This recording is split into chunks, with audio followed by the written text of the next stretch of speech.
ఓం శ్రీం హ్రీం క్లీం గ్లౌం గం గణపతయే నమః వరవరద సర్వజనం మే వశమానయ స్వాహ. ఓం ఐం హ్రీం శ్రీం శ్రీమాత్రే నమః శివశక్తైకరూపిణ్యై ఓం నమః శివాయ. ఓం ఓం ఓం శ్రీ గురుభ్యో నమః. ముగిలిచర్ల వేణుగోపాల దత్తాత్రేయ స్వామిని ఓం శాం అంజాం ఐం ఓం శాం దూం త్రం ఘ్నం ఓం నమః శివాయ వేణు దత్తాత్రేయ నమ. ఓం ఐం గ్రౌ గ్రౌం శ్రీం వేణుదత్లక్ష్మీదేవ్యై నమః. ఓం హ్రీం రాం హ్రీం రాం విష్ణుశక్తయే నమ. ఓం కమలాల శ్రీమేరు చక్రమా నమ. ఓం శ్రీమాత్రే నమ. ఓం అరుణాచలేశ్వరాయ నమ. ఓం శ్రీ శేషాద్రి స్వామినే నమ. శ్రీ శేషాద్రి స్వామి చరితం 5వ అధ్యాయం భక్తుల అనుభవాలు 3వ భాగం. టివి సుబ్రహ్మణ్యయ్య 1884 సంవత్సరంలో బ్రిటిష్ ప్రభుత్వం పరిపాలనను వికేంద్రీకరించి స్థానిక స్వపరిపాలనను ప్రోత్సహించే లక్ష్యంతో ప్రజారోగ్యం, విద్య, రోడ్ల అభివృద్ధి, స్థానిక సంస్థలు కేటాయిస్తూ గ్రామ పంచాయతీలు, తాలూకా బోర్డులు, జిల్లా బోర్డులను 3 అంచెల వ్యవస్థను ఏర్పరిచారు. బ్రిటిష్ ప్రభుత్వం 1934 సంవత్సరంలో ద్రవ్యోల్బణము పెరుగుదతో ఖర్చులు తగ్గించాలనే ఉద్దేశ్యంతో తాలూకా బోర్డులను రద్దు చేసి కేవలం గ్రామ పంచాయతీలు, జిల్లా బోర్డులను 2 అంచెల వ్యవస్థనే ఉంచారు. టివి సుబ్రహ్మణ్య అయ్యర్ తిరువణ్ణామలై తాలూకా బోర్డు ఆఫీసులో గుమాస్త ఉద్యోగం చేసేవారు. వారికి ప్రతిరోజు సూర్యోదయ పూర్వం స్నానం చేసి గాయత్రి జపం, ధ్యానం చేయడం నిత్యకృత్యంగా ఉండేది. సుబ్రహ్మణ్య అయ్యర్ గారికి స్వామి అంటే పరమభక్తి. వీరు స్వామికి ఏమైనా తినుబండారాలు, పండ్లు సమర్పించిన స్వామి ప్రేమతో తీసుకునేవారు. వీరికి రమణ మహర్షి అనినను మిక్కిలి ప్రీతి. సుబ్రహ్మణ్య అయ్యర్ ఒకరోజు స్వామిని కలియగా స్వామి అతనితో అరుణాచలంలో 3 లింగాలు ఉన్నవి, అవి ఏమిటో తెలియనా అని ప్రశ్నించాడు. అందుకు సుబ్రహ్మణ్య అయ్యర్ వదిలిస్తూ, అరుణగిరి జ్యోతిర్లింగము ఒకటే కదా, అదే నాకు తెలియనని చెప్పడం జరిగినది. కాదు కాదు, 3 లింగాలు ఉన్నాయి. 2వ లింగము రమణస్వామి, 3వ లింగము శేషాద్రి స్వామి అని అంటున్నారని స్వామి ప్రకటించారు. సుబ్రహ్మణ్య అయ్యర్ గారికి 1918 సంవత్సరంలో తొలుత సంతానం కలుగగా ప్రసవించిన 5వ రోజున వీరి భార్యకు రొమ్మువాపు రాగా బిడ్డకు పాలు ఇవ్వలేకపోయింది. వైద్యం పనిచేయక ఆమె బాధపడ్డు దూచి సుబ్రహ్మణ్య అయ్యర్ స్వామి వద్దకు వెళ్ళి తన భార్య పరిస్థితి చెప్పుకోగా స్వామి అనుగ్రహించి విభూతి ఇచ్చి రొమ్ముకు పోయమని ఇచ్చారు. స్వామి ఇచ్చిన విభూతిని సుబ్రహ్మణ్య అయ్యర్ భార్య తన రొమ్ముకు పూసుకొనగా తెల్లవారి నుంచి రొమ్ము వాపు తగ్గిపోయింది. తనను నమ్మిన భక్తుల యోగక్షేమం లేదా స్వామి జాగరూకులై ఉండేవారంతో ఉదాహరణగా సుబ్రహ్మణ్య అయ్యర్ జీవితంలో జరిగిన వేరొక సంఘటనను ముచ్చరించుకుందాం. తిరువణ్ణామలై తాలూకా బోర్డు ప్రెసిడెంట్ గారి వెంకట సుబ్బయ్యర్ ఉండేవారు. వారు రామభక్తులు. స్వామివారంటే వారికి పరమ భక్తి. టివి సుబ్రహ్మణ్య అయ్యర్ కాశీయాత్ర చేయదలిచి తనకు 6 నెలలు సెలవు మంజూరు చేయవారు. ప్రెసిడెంట్ గారైన ఆర్వి వెంకట సుబ్బయ్యర్ అడిగింది. వెంకట సుబ్బయ్యర్ గారికి సెలవు మంజూరు చేయడం ఇష్టం లేదు. దురదృష్టవశాత్తు సాత్వికుడైన వెంకట సుబ్బయ్యర్ సుబ్రహ్మణ్య అయ్యర్ గారి అభ్యర్థనను అపార్థం చేసుకుని ఏదో కొంత సొమ్ముగా చేసినందున దీర్ఘకాలకు సెలవు కోరుచున్నాడని భావించి అతనిపై అభియోగం నమోదు చేయాలని భావించారు. ఏ క్షణంలో శేషాద్రి స్వాముల వారు వేగంగా వెంకట సుబ్బయ్యర్ వద్దకు వచ్చి, మీ వరండాలో నిలబడి ఉన్న బ్రాహ్మణుడు అమాయకుడు, అతనిపై అభియోగాలు మోపి అతని రికార్డును మల్లెపరచవలదు.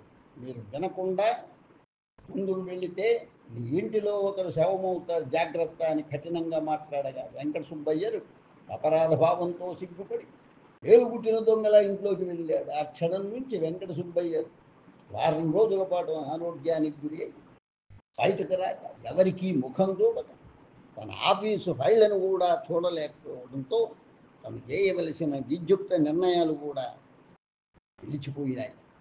ఒకరోజు సుబ్రహ్మణ్య అయ్యర్ స్వామి వద్దకు వెళ్ళి నమస్కరించగా స్వామి అతనితో, వెంకట సుబ్బయ్య కొద్ద ఎందుకు పనిచేస్తావు? వేరొక ఉద్యోగం నీకు చిక్కదా? రాబో 4-5 నెలల్లో మీరు చేసే ఉద్యోగాన్ని వదిలివేయి. వెంకట సుబ్బయ్య ఇక నుంచి నీకు ఎటువంటి హాని చేయజాలదు. ఒకవేళ హాని చేయదలిచిన అతని ఇంట్లో ఒకరు శవమవుతారు అని చెప్పారు.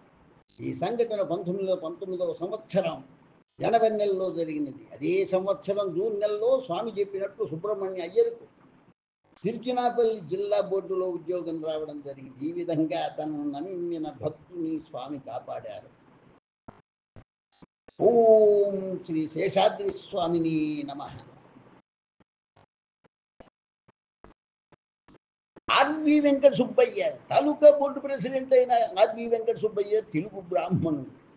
వెంకట సుబ్బయ్య రామభక్తుడుగానే స్వామి తరచుగా వారి ఇంటికి వచ్చేవారు. యువకుడైన వెంకట సుబ్బయ్య భావమూర్తికి స్వామి మీద భక్తి విశ్వాసములు లేనందున స్వామిని ఇష్టపడేవారు కాదు. అతను వితండవాదం చేసి స్వభావం కఠినమైన ప్రవృత్తి కలిగిన వారు. ఒకరోజు ఉదయాన్నే స్వామి వెంకట సుబ్బయ్య ఇంటికి వెళ్ళగా అదే సమయంలో వెంకట సుబ్బయ్య భావమర్తిని తేలుగుట్టగా ఆ బాధకు గుయ్యు ముర్రు అని ఏడుతూ స్వామి వద్దకు వచ్చి, అందరూ మిమ్మల్ని స్వామి స్వామి అంటున్నారు, నా బాధ పోగొట్టండి, మీరు నా బాధ పోగొట్టని ఎడల ఈ గదిలో మిమ్మల్ని వేసి తాళం వేస్తానని స్వామి చేతులు పట్టుకున్నారు. స్వామి నవ్వుచూ ఎడమ చేతితో మట్టిని తీసి కుట్టిన చోట పోయి అని చెప్పగా అతడు స్వామి చెప్పినట్లే మట్టిని తీసుకుని తేలుగుట్టిన చోట వేసి మంత్రం చెప్పండి అని అన్నారు. అప్పుడు స్వామి నవ్వుతూ శేషాద్రి అని నా పేరు చెప్పు అని చెప్పగా ఆ యువకుడు స్వామి చెప్పినట్టు తిరిగి మట్టిని తీసుకొని కుట్టిన చోట పోస్తూ స్వామి పేరును ఉచ్చరించగా చిత్రంగా తన బాధ తగ్గిపోయింది. బాధ తగ్గగా స్వామి మీద కృతజ్ఞతా భావంతో పండ్లు తమలపాకులు మిఠాయి కొరకు అంగడికి పోయి తీసుకుని వచ్చి స్వామికి సమర్పించాలని భావించగా స్వామి ఎటో వెళ్ళారు. ఎంత వెతికినను 3 రోజులు స్వామి ఆచూకీ అతనికి ఎక్కలేదు. ఆనాటి నుంచి అతనికి స్వామిపై విశ్వాసం ఏర్పడి అత్యంత సన్నిహిత భక్తునిగా మారినాడు. స్వామి విషబాధ ఇతరులను తొలగించడమే కాదు, తన స్వీయ విషయంలో కూడా విషాన్ని జీర్ణించుకున్న సంఘటన గురించి ముచ్చడించుకుందాం. క్లోరైడ్ అన్నది అత్యంత విషకరమైన మందు. ఒక బొట్టు క్లోరైడ్ అయిన కలరా వ్యాధి చికిత్సకు వాడేవారు. ఎక్కువ బొట్టులు వాడిన ప్రాణహాని జరిగి విషతుల్యమైన సించర్ అయోడిన్ చర్మ వ్యాధులకు పైపోతగా వాడేవారు. ఈ మందులు కూడా కలరా వ్యాధికి వాడేవారు. తాలూకా బోర్డు ప్రెసిడెంట్ అయిన ఆర్వి వెంకట సుబ్బయ్య ప్రజా అవసరాల కొరకు పై మందులను తన ఇంటి అల్మైరాలో ఉంచినాడు. ఒకరోజు వెంకట సుబ్బయ్య ఇంటికి స్వామి వచ్చి తనే స్వయంగా అల్మారా తెరచి పైన పెట్టుకున్న మందు సీసాలను ఎత్తుకొని గుట్టగుట్ట పాయసం మాదిరి తాగివేసింది. హఠాత్తుగా స్వామి ఇంట్లోకి వచ్చి విషతుల్యమైన మందులు తాగుడుతో తొలుత వెంకట సుబ్బయ్యకి దిగ్భ్రాంతికి గురి పేరుకొని స్వామికి ఏ విధంగా విషానికి విరుగుడు నేను ఇవ్వగలను అని ఆందోళన పడగా స్వామి నమ్ముచూ ఇంట్లో నుంచి బయటకు వెళ్ళిపోయి ఆ విషము స్వామిని ఏ విధంగా బాధపెట్టింది. ఈ సంఘటన పాలసముద్ర మధనంలో పుట్టిన ఆలాహలాన్ని శివుడు స్వీకరించి జీర్ణము చేసుకున్న సంఘటనను గుర్తు చేయుచున్నది. ఈ అద్భుత సంఘటన గురించి తిరువణ్ణామలై వాసులు చాలా రోజుల పాటు చర్చించేవారు. పాండిచ్చేరి నుంచి ధనికుడైన కుష్ఠవ్యాధిగ్రస్తుడు ఒకరు స్వామి దర్శనానికి తిరువణ్ణామలై రాగా స్వామి తన దగ్గరకు రానివ్వలేదు. ఒకరోజు స్వామి ఆర్వి వెంకట సుబ్బయ్య ఇంటికి వచ్చి అతడు కూర్చొని ఉండగా అతడుకు రామస్వామి భాగవత టీవీ సుబ్రహ్మణ్య అయ్యర్ మున్నగు వారు పాండిచ్చేరి నుంచి వచ్చిన కుష్ఠవ్యాధిగ్రస్తుని ఎంట తీసుకుని వచ్చారు. వారు స్వామి ఈ కుష్ఠవ్యాధిగ్రస్తుని కరుణించి అతని వ్యాధి నయమవుటకు తరుణోపాయం చూపించండి అని ప్రార్థించారు. అప్పుడు స్వామి వారితో శ్వానగంధి వాడిన నయమగును అని, అది వాడినను సగము వ్యాధి మాత్రమే నయమగును, కారణము అతను పరమ లోభి, ఆ కర్మ అనుభవింపవలయనని చెప్పారు. శ్వానగంధి ఎక్కడ లభ్యమవును అని వెంకట సుబ్బయ్య స్వామిని ప్రశ్నించగా వారణాసి దగ్గర 3 మైళ్ళ దూరంలో గంగా తీరంలో లభ్యమవునని స్వామి వారికి బదులుడారు. వెంకట సుబ్బయ్య వనమూలికల గురించి తెలుపు గ్రంథము తిరగవేయగా శ్వానగంధి కాశీ సమీపంలో దొరుకునని వివరణ చూచి ఆశ్చర్యపోయినారు. భానుకవి తిరువణ్ణామలిలో ఒక విద్వాంసుడు. స్వామి అంటే వీరికి పరమభక్తి. ఎప్పుడైనా స్వామిని వీరు కలిసిన ఎడల తనను తను మరిచేవారు. తిరువణ్ణామలలో ఉన్న పండితులు ఒక సంఘంగా ఏర్పడి అన్నసత్రము మొదటి సంతస్తులో సమావేశం ఏర్పాటు చేసి భానుకవిని యోగము యోగి అను విషయంపై ఉపన్యసించగోరి రంబరవాసి మహామహోపాధ్యాయ శ్రీ దండపాణి దీక్షితారు ఆ సభకు అధ్యక్షత వహించారు. భానుకవి ముందు 2 పండితులు ఉపన్యసించి తర్వాత మాట్లాడేది భానుకవి. దీక్షితులు ప్రక్కనున్న వారితో ఎవరు భానుకవి అట, యోగం గురించి ఉపన్యసించునట, యోగము ఒకటి దాలదా, ఇక యోగి కూడా ఎందుకు అని పరిహాసముగా మాట్లాడారు. తర్వాత దీక్షితులు భానుకవిని సభలో ఉపన్యసించమని ఆహ్వానించుతూ, ఇప్పుడు భానుకవి మాట్లాడబోతున్నారు. భాను అంటే సూర్యుడు అని అర్థం. వారి ముఖార విందాన్ని మనం చూస్తాము అని అనగా, ఈ మాటలు వినగానే భానుకవి ధైర్యం కోల్పోగా, సభలో లేచి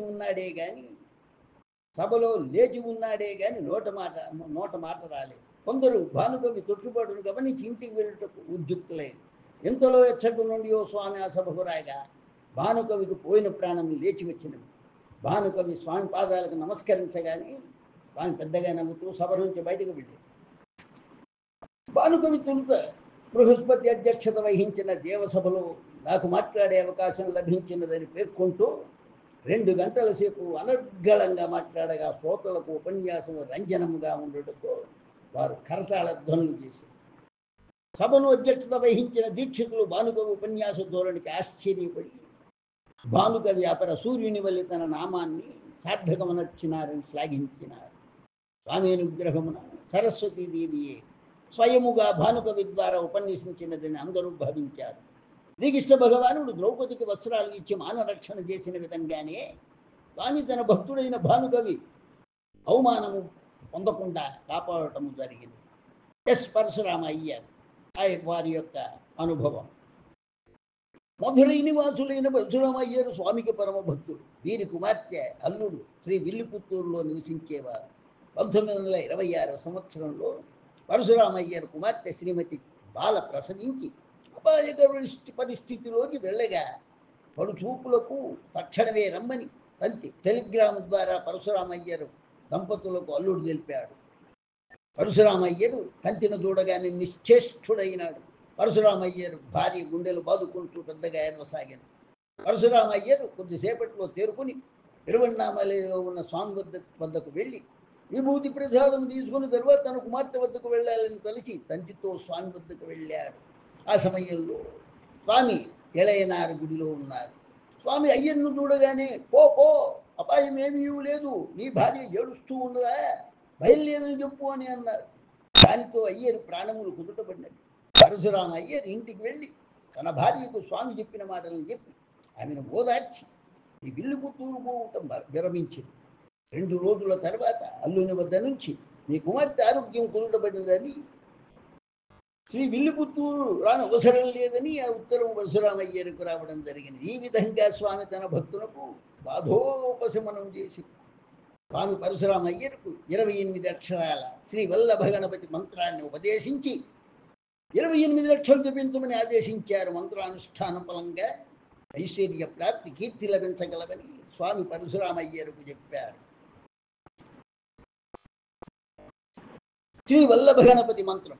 ఓం శ్రీం హ్రీం క్లీం గ్లౌం గం గణపతయే వరవరద సర్వజనం మే వశమానయ స్వాహ. ఓం శ్రీం హ్రీం క్లీం గ్లౌం గం గణపతయే వరవరద సర్వజనం మే వశమానయ స్వాహ. ఓం శ్రీం హ్రీం క్లీం గ్లౌం గం గణపతయే వరవరద సర్వజనం మే వశమానయ స్వాహ. పరశురామయ్యరు ఒకనాడు స్వామిని దర్శించుటకు కంబత్తు ఎలైనారు గుడికి వెళ్ళారు. ఆ సమయంలో కాషాయ వస్త్రధారులైన 5 సాధువులు స్వామి వద్ద ఉన్నారు. ఆ సాధువుల్లో ఒకరు స్వామిని ఆధ్యాత్మికోన్నతి లభించే మార్గం గురించి ప్రశ్నించగా స్వామి అతనికి ప్రత్యుత్తరం ఇస్తూ, ఆ అంగడి యజమాని ఉదయముననే అంగడి తెరుస్తాడు, రాత్రి అంగడి మూసిన దాకా అంగడిలో ఉంటాడు. అరుణాచలేశ్వరుని దర్శనానికి అతనికి సమయం ఎక్కడ, ఏమి ఉపయోగాన్ని అతను పొందుతాడు? అరుణాచలేశ్వరుని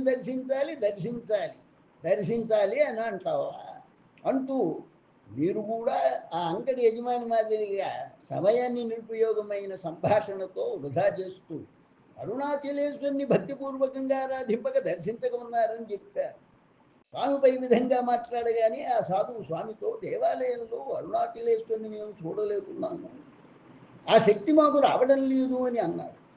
ఆ సాధువులందరూ సర్వవ్యాపకుడు అయిన ఈశ్వరుడు అరుణాచలేశ్వరుని రూపంలో జ్ఞానాగ్ని ప్రసరింపజేస్తూ మరణమాత్రముననే ముక్తినిస్తాడని విశ్వాసము లేని పొట్టకూటి సాధువులు కావున వారితో సంభాషణ పొడిగింప ఇష్టపడక స్వామి అతడి నుండి బయటకు వెళ్ళారు. కె. కృష్ణయ్య కాంట్రాక్టర్ కృష్ణయ్యర్ ప్రభుత్వ కాంట్రాక్ట్ పనులు చేసుకుని ఒక జీవనోపాధి పొందుతూ స్వామి ఎడల అచంచల విశ్వాసంతో మెలిగేవారు. స్వామి అప్పుడప్పుడు కృష్ణయ్యర్ ఇంటికి వచ్చి వారి ఆతిథ్యాన్ని స్వీకరించేవారు. కృష్ణయ్యర్ తిరుక్కోయిలూరులో కాంట్రాక్ట్ పనులు చేస్తూ మధురాంతకంలో వేరొక పని తీసుకోవాలని భావించాడు. ఒకరోజు కృష్ణయ్యర్ ఆ విషయాన్ని స్వామితో ప్రస్తావించగా స్వామి కృష్ణయ్యర్తో, మీరు మధురాంతకం వెళ్ళవలను, తిరుక్కోయిలూరులో ఉన్న పని చాలదా, ఆ పనిని మాత్రం కొనసాగించు అని సలహా ఇవ్వడం జరిగింది. కృష్ణయ్యరుకు స్వామి సలహా నచ్చక మధురాంతకం వెళ్ళగా అతనికి అతడి కాంట్రాక్ట్ పనులు అలభ్యం కాలేదు. తర్వాత మద్రాసులోని సైదాపేట, వెల్లూరులో పనులు సంపాదించుటకు వెళ్ళి అచ్చట పనులు లభించక వృధాశ్రమ ధన వ్యయంతో వెనుదిరిగి తిరువణ్ణామలై రావాల్సి వచ్చింది. కృష్ణయ్య తిరువణ్ణామలైకి తిరిగి వచ్చిన పిమ్మట స్వామిని కలియగా స్వామి అతనితో, ఏదైనా అనుభవం అయితే కానీ తెలియలేదు అని వ్యాఖ్యానించారు. అప్పటి నుంచి కృష్ణయ్యర్ 1926 సంవత్సరం వరకు తిరువణ్ణామలై చుట్టుప్రక్కలే కాంట్రాక్ట్ పనులు చేసుకునేవారు. ఒకరోజు రామనాథయ్యరను సూపర్వైజర్ కృష్ణయ్యర్ చేసే కాంట్రాక్ట్ విషయంలో లోపాలు కనిపెట్టాలని నిర్ణయించుకొని తనిఖీ చేయుటకు ఉన్నట్టుండి బయలుదేరగా అదే సమయంలో భూతనారాయణ దేవాలయ సన్నిధి వీధిలో పోతున్న కృష్ణయ్యర్ను స్వామి చూచి ఎచ్చటా నిలబడకుండా త్వరగా ఈశాన్య మఠం వద్దకు పో అని గద్దించి చెప్పగా కృష్ణయ్యర్ స్వామి మాటను మన్నించి విరగంగా తన చేసే కాంట్రాక్ట్ పని వద్దకు సకాలంలో వెళ్ళగా మీరు వెళ్ళిన తర్వాతనే ఎచ్చటకు సూపర్వైజర్ రామనాథయ్యర్ పనిని తనిఖీ చేయుటకు వచ్చింది. సూపర్వైజర్ గారి ప్రశ్నలకు కృష్ణయ్యర్ సరి అయిన జవాబులు చెప్పి అతన్ని మెప్పించింది. ఈ విధంగా స్వామి తన భక్తులకు రాబో మంచి చెడ్డలను హెచ్చరించి తండ్రి వల్ల సలహా చెప్పి రక్షించేవారు.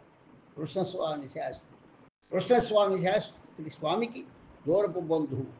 వీరు తిరువణ్ణామలై దగ్గర తాండరాయిలో నివసించేవారు.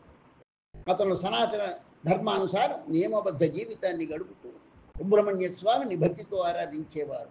కృష్ణస్వామి శాస్త్రి నిత్యము జపధ్యానములు చేస్తూ స్వామి ఎడల ప్రగాఢ భక్తి విశ్వాసములు కలిగి ఉండేవారు. కృష్ణస్వామి శాస్త్రి ఒకరోజు స్వామిని కలియగా స్వామి వేరొక భక్తుడు తీసుకుని వచ్చిన కుంకుమ విభూతి తీసుకుని కృష్ణస్వామి నుదుట కుంకుమ బుట్టు పెట్టి విభూతిని వంటి నుండా పూసి కాశీ రామేశ్వర యాత్రలు చేయమని ఆజ్ఞాపించారు. యాత్రలు చేయడానికి డబ్బు లేదు స్వామి అని ఆ శాస్త్రి గారు స్వామితో చెప్పగా, అంతా దొరుకుతుందిలే, ఆ రోజు నుంచి ప్రయత్నం చేయి, ఈ రోజు నుంచి ప్రయత్నం చేయని స్వామి శాస్త్రి గారితో అన్నారు. కృష్ణస్వామి శాస్త్రి తిరువణ్ణామలైకి తూర్పుగా 23 కిలోమీటర్ల దూరంలో ఉన్న ధార్మికుడైన వేక్షవలం జమీందారుని కలిసి తన కాశీ యాత్ర చేయదలిచిన విషయాన్ని తెలిపి ధన సహాయాన్ని అర్థించగా జమీందారు తక్షణమే 100 రూపాయలు శాస్త్రి గారికి ఇచ్చి యాత్రకు వెళ్ళమని ప్రోత్సహించారు. శాస్త్రి గారు జమీందారు ఇచ్చిన ధనంతో కాశీ రామేశ్వరం వెళ్ళి యాత్ర పూర్తి చేసుకుని 2 నెలలకు తిరువణ్ణామలై తిరిగి వచ్చారు. తిరువణ్ణామలై తిరిగి రాగానే శాస్త్రి స్వామిని కలిసి తను కాశీ రామేశ్వర యాత్ర దైవానుగ్రహంగా పూర్తి చేయగలిగానని చెప్పగా స్వామి అతనితో, నీవు అన్ని విధాలుగా బాగుంటావు, నీకు ధనప్రాప్తి సంతానము ఉంటాయి అని ఆశీర్వదించారు. స్వామి ఆశీర్వచన ఫలితంగా శాస్త్రి గారికి పుత్ర సంతానం కలిగినది. భార్య పేరుతో శాస్త్రి లాటరీ చీటీ కొనగా మొదటి బహుమతిగా కారు రావడం జరిగింది. కారు వద్దు అనుకున్న వారికి 1100 రూపాయలు ధనం ఇస్తామని లాటరీ నిబంధన ఉండగా శాస్త్రి గారు కారుకు బదులు 1100 రూపాయల ధనాన్ని తీసుకున్నారు. కొంతకాలం తర్వాత శాస్త్రి గారి భార్యకు పాండురోగం రాగా ఒళ్ళు వాచి వాంతులు అవుతుంది. వాంతిలో కొన్ని పురుగులు కూడా పడినాయి. ఎందరు వైద్యులకు చూపినా ప్రయోజనం కనబడలేదు. బాధ చూడలేక కృష్ణస్వామి శాస్త్రి గుర్రపు బండిపై భార్యను పండబెట్టి తిరువణ్ణామలైలో దేవాలయ రథం వద్దకు వచ్చి స్వామి కోసం నిరీక్షించగా స్వామి అతనికి కనిపించగానే స్వామి కాళ్ళ మీద పడి, స్వామి, శకుంతల అలియాస్ అలిమేలు మంగ బండిలో ప్రమాదకర స్థితిలో పండుకొని ఉన్నది, దయచేసి ఆమెను అనుగ్రహించండి, ఆమె వ్యాధిని మీరు తప్ప ఎవరూ నయం చేయలేరు, మీ అనుగ్రహాన్ని అర్థించవచ్చాను అని కన్నీళ్లతో వేడారు.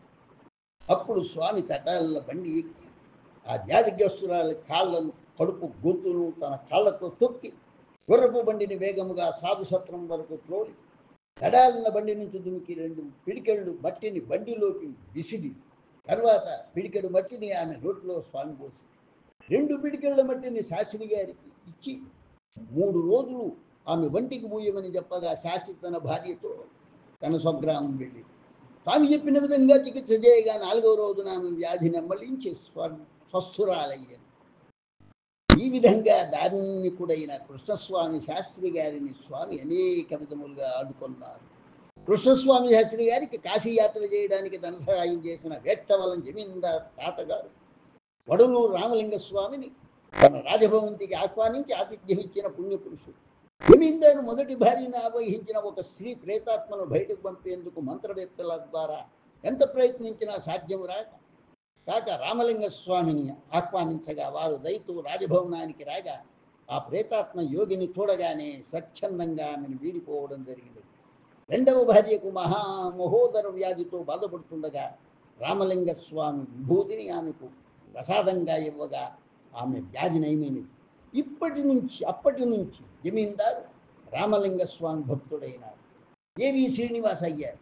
పోలీసు ఇన్స్పెక్టర్ శ్రీనివాస్ అయ్యర్ తన భార్యతో కలిసి స్వామిని దర్శించారు. స్వామి ఎర్ర రాళ్లతో పొదిగిన ఆమె చెవి కన్నులు కమ్మలను స్పర్శించి చీ మురిగ్గా ఉన్నవి అని ఆక్షేపించారు. స్వామి ఆక్షేపించిన 1 నెలలోగా వజ్రాలు పొదిగిన కమ్మలు వారికి బహుమతిగా రావడం జరిగింది. 1 సంవత్సరంలోగా వీరికి స్వామి అనుగ్రహంతో పుత్ర సంతానం కలిగింది. ఎంకే సుబ్రహ్మణ్య శాస్త్రి ఒక దివాళా వ్యాజ్యము సంబంధించి న్యాయాన్ని అర్థిస్తూ మద్రాసు హైకోర్టుకు వెళ్ళగా ఆ వ్యాజ్యం ఎటు తేలక చాలా కాలము అనిశ్చితిలో ఉండేది. ఆ సమయంలో సుబ్రహ్మణ్య శాస్త్రి కుమారుడు మరణించడంతో ఆ కుటుంబం దుఃఖితులై ఉండగా స్వామి సుబ్రహ్మణ్య శాస్త్రి వద్దకు వచ్చి 1 నాణ్యం అతని చేతిలో పెట్టి మీరు ధనాన్ని త్వరగా పొందగలరు, మీకు 1 కుమార్తె జన్మించగలదని ఆశీర్వదించడం జరిగింది.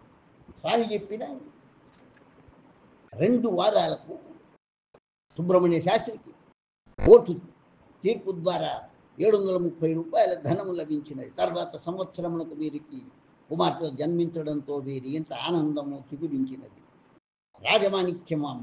రాజమాణిక్యమమ్మ తిరువణ్ణామలలో నివసించేది. ఆమెకు సంతానం లేదు. ఒకరోజు ఆమె స్వామిని ఇళయనార్ గుడిలో కలిసి తనకు సంతానం లేదని పుత్ర సంతానం కలుగుటకు ఆశీర్వచనం ఇమ్మని ప్రార్థించేది. ఆమెతో ఎందుకు ఇద్దరు కూర్చుంటావు, లేదు పో అని మాట్లాడగా ఆమె అచ్చటి నుండి అవి బయటకు పోక మొండిగా అతన్ని కూర్చుండేది. దాంతో స్వామి తానే లేచి ఎటో వెళ్ళి ఈ సంఘటన తర్వాత 15 సంవత్సరములు గడిచిన రాజమాణిక్యం అమ్మకు సంతానం కలగలేదు. ఒకరోజు రాజమాణిక్యం అమ్మ భర్త అనారోగ్యం పాలై మంచాన పడ్డాడు. అప్పుడు రాజమాణిక్యం అమ్మ స్వామి వద్దకు వెళ్ళి తన భర్త అనారోగ్యం పాలైనారని చెప్పి విభూతి ప్రసాదం పెట్టమని స్వామిని అభ్యర్థించాడు. స్వామి ఆమె చెవి కమ్మను లాగి 1 చెంప దెబ్బ వేసి లేచి వెళ్ళి ఈ సంఘటన జరిగిన 2 రోజులకే రాజమాణిక్యం అమ్మ భర్త చనిపోవడంతో తన కమ్మలను మంగళ సూత్రాన్ని తీసివేయవలసిన పరిస్థితి ఆమెకు ఏర్పడింది. ఆమె స్వామిని కలిసినప్పుడు భక్తి విశ్వాసములు చూపక వాదనకు దిగేది. అందువలన స్వామి ఆమె విధిని ఆమె కర్మకు వదిలి ప్రారంధము మార్చడానికి తన ఆశీస్సులు ఇవ్వలేదు. ఎవరైతే స్వామిని సంపూర్ణ భక్తితో ప్రార్థించుతారో వారి ప్రారంధ కర్మను స్వామి నిర్మూలించి కష్టాల నుంచి విముక్తులను చేసేవారు. స్వామి విద్యార్థి వెంకట్రామన్ను అనుగ్రహించుట. వెంకట్రామన్ అనే బాలుడు తిరువణ్ణామలలో 7వ తరగతి విద్యార్థి.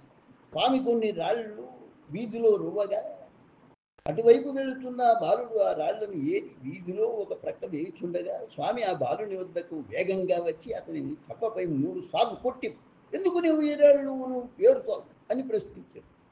బాలుడు స్వామి చెంపబెట్టి దెబ్బ కొట్టుటతో కన్నీళ్లు గార్చి స్వామితో స్వామి నేను పరీక్షలో ఉత్తీర్ణుడను అవుతానా అని ప్రశ్నించగా స్వామి నవ్వుచూ నీవు తప్పక పై క్లాసుకు పంపబడతావు అని ఆశీర్వదించింది. ఆ బాలుడు చదువులో మందకూడు మరియు దానికి తోడు బీదరికంతో బాధపడేవాడు. అతనికి పరీక్షలో 0 మార్కులు వచ్చినాయి. పరీక్షాధికారులు వెంకటరామన్ ఆర్థిక దుస్థితి చూచి అతనికి పై తరగతి వేసి కానీ ఎవరిని అనుగ్రహించాలని తలచారో వారిలో కొందరిని చెంపదెబ్బ వేసి వారి కర్మ నుంచి విముక్తులను చేసి అనుగ్రహించేవారు. తర్వాత కాలంలో ఆ బాలుడు విద్యలో రాణించారు. సూర్యనారాయణ అయ్యారు. సూర్యనారాయణయ్య స్వామికి బంధువు. ఒకరోజు స్వామి దేవాలయ సమీపంలో వేప చెట్టు వద్ద నిలబడి ఉండగా చూచి స్వామికి నమస్కరించి, స్వామితో, మీరు మహానుభావులు అని అందరూ అనుకుంటున్నారు, మీ మహాత్యాలు అవగాహన చేసుకోవాలనే కోరికతో ఉన్నాను, దయవుంచి ఒక మహాత్యం చూపండి స్వామి అని అభ్యర్థన చేశాడు. స్వామి అతనిని పట్టించుకోకుండా అటు ఇటు తిరుగుతున్నాడు. అని సూర్యనారాయణ అయ్యర్ స్వామిని వెంబడించుతూ పదే పదే అభ్యర్థన చేయగా స్వామి వేప చెట్టు క్రింద పడి ఉన్న ఎండు వేప ఆకు ఏరి సూర్యనారాయణ అయ్యరికి ఇచ్చి తినమని కోరాడు. మహాద్భుతము! ఆ ఆకులను సూర్యనారాయణ అయ్యర్ తినగా అవి అత్యంత తీయగా ఉండటంతో ఇవి నిజంగా వేప ఆకులా లేక కలకండ అని విస్మయానికి గురి అయ్యారు. అప్పటి నుంచి స్వామి అంటే అతనికి పవిత్రమైన భక్తి విశ్వాసములు ఏర్పడినాయి. బిఆర్ సుబ్రహ్మణ్య అయ్యర్ పోలూరు. బిఆర్ సుబ్రహ్మణ్య అయ్యర్ దాతృత్వ స్వభావం కలిగిన వారు, దేవి భక్తులు మరియు దయార్థ హృదయులు. ఎన్నడూ వారు అనుసరించే ధర్మ మార్గాన్ని విడలేదు. ఒక సందర్భంలో ప్రభుత్వ అటవీ శాఖ వారు వారిపై తప్పుడు కేసు బనాయించారు. సుబ్రహ్మణ్య అయ్యర్ ఆ కేసును వ్యతిరేకించగా ఆ కేసు విషయంలో ప్రభుత్వ ఒత్తిడి వీరిపై పెరిగింది. అప్పుడు సుబ్రహ్మణ్య అయ్యర్ స్వామిని చూడాలని, ఆశీస్సులు తీసుకోవాలని తిరువణ్ణమలై రాగా హఠాత్తుగా స్వామి అయ్యారు వద్దకు వచ్చి భయపడవలదు, స్వామి అయ్యర్ వద్దకు వచ్చి భయపడవలదు, నీకు ఎటువంటి హాని జరగదని చెప్పి అతని వీపుపై తట్టి ఎటో వెళ్ళారు. కొద్ది రోజుల తర్వాత ఆ కేసు కొట్టివేయబడింది. ఈ సంఘటన ద్వారా స్వామి భక్తులకు వేరు వేరు విధాలుగా తన ఆశీస్సులు ఇస్తూ రక్షించేవారని అవగాహన అవుతున్నది. ఈ విధంగా భక్తుల అనుభవాలు జరుగుతున్నవి. శుభం భూయాత్. లోకా సమస్త సుఖినో భవంతు, లోకా సమస్త సుఖినో భవంతు, లోకా సమస్త సుఖినో భవంతు. శ్రీ శేషాద్రి స్వామి చరితము, భక్తుల అనుభవాలు, 3వ భాగం సంపూర్ణమైనది. స్వస్తి.